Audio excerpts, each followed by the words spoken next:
Hi guys, good morning. Guys, nandito naman tayo ngayon sa ating customer.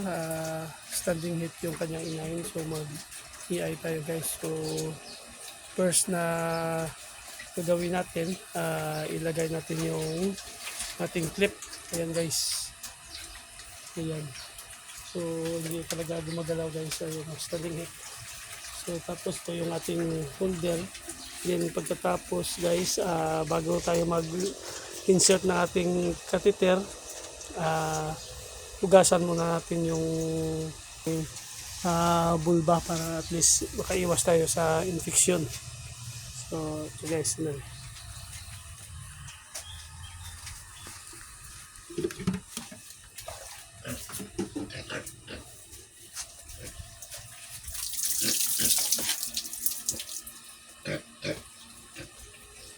Ayan guys, maganda guys kasi umihi siya.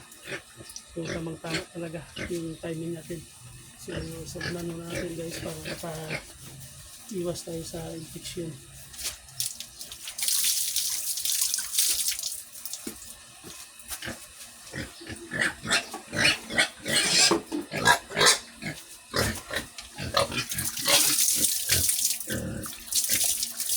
Ayan guys, tapos na. Tapos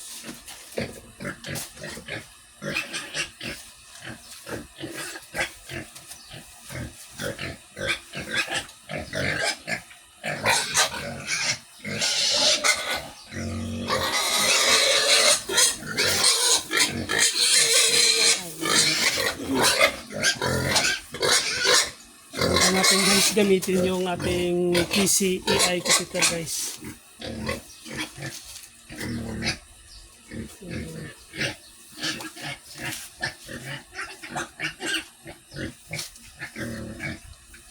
Natin ang guys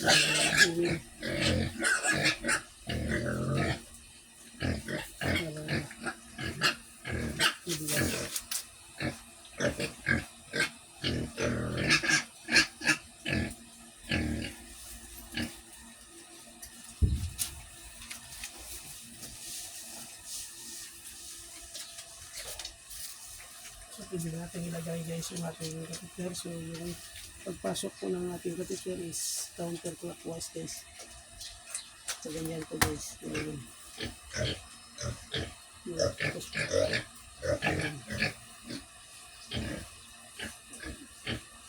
ito siya guys na maglalak. Malalaman mo yan guys pag nakalak na kasi hihilahin mo. Matigas na. Hinahawakan talaga ng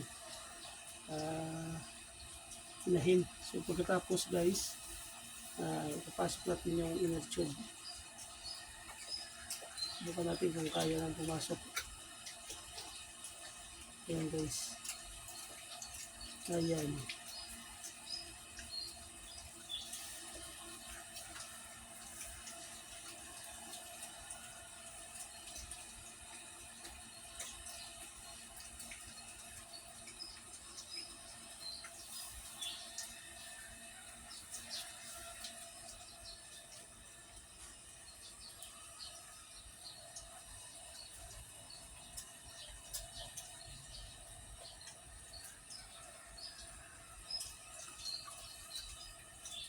Ayan guys, nakapasok na. Ayan, pagkatapos kukunin natin yung ating similya.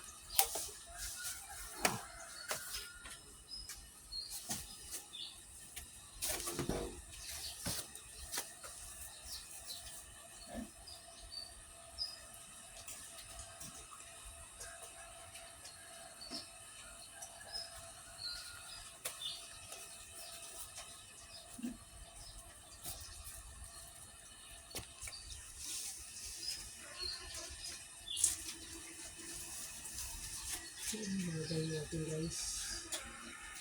Ayan.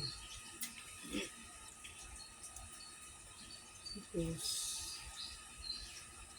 ayan. Tapos na lang konti guys. Tapos hayayaan natin. Siya na yung kusang papasok sa loob guys.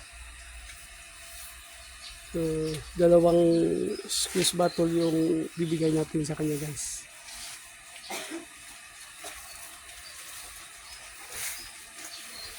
Yan guys, kita mo guys, talagang standing heat talaga yung inahin mo. Ayan. Ayan. So, hintayin natin yung maubos.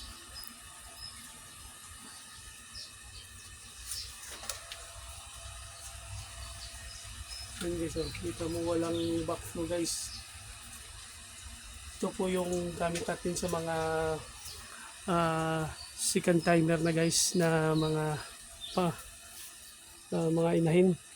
So PCI, so dalawa yung catheter, meron siyang inner tube. So mas maganda yung PCI guys. So hanggang sa muli guys, have a nice day and God bless.